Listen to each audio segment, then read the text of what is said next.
V govoru o prihodnosti Evropske unije je predsednik Evropske komisije, gospod Barroso, zelo ambiciozno predstavil svoj pogled na prihodnje delovanje Unije in prevzel odgovornost gospodarskega upravljanja v Uniji. Poudaril je potrebo po večji disciplini, solidarnosti, integraciji in poštenosti. Uresničevanje tega vidi z večjim sodelovanjem, torej tudi z večjo integracijo Unije. Njegovi predlogi gredo v pravo smer. Sprašujem pa se, ali so realno uresničljivi. Kako bo prepričal politične voditelje v državah članicah, da morajo prenesti del suverenosti na evropsko raven? Bo tudi v svetu nastopil tako odločno, kot je v Evropskem parlamentu? Kje in kako bo dobil denar, da bo uresničil predstavljene ideje, na primer o Evropskem socialnem skladu in izgradnji delujočega notranjega trga z vso potrebno infrastrukturo? V težki situaciji, ko ni videti pravega izhoda iz krize, potrebujejo ljudje natančne in realistične predloge, ne le dobrih govorov.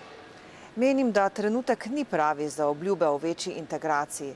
Uresničiti moramo tiste, ki so že bile dane. Evropska komisija ne potrebuje dodatnega soglasja, da bo začela bolj odločno izvajati že sprejete politike.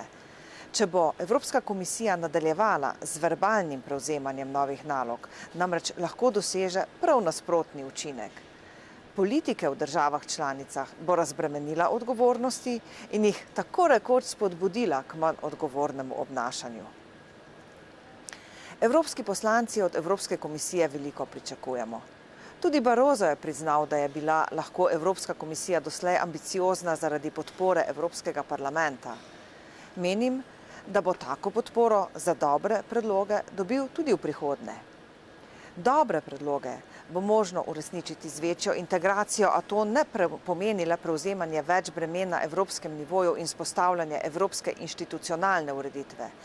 Pomeni tudi večjo integracijo in pravzaprav povezovanje politikov, ki delujemo na evropski ravni, s tistimi, ki delujejo na nacionalnih nivojih. Nazadnje pa še svarilo za Slovenijo. Disciplina in odgovornost je bila zelo poudarjena, postavljena pred solidarnost.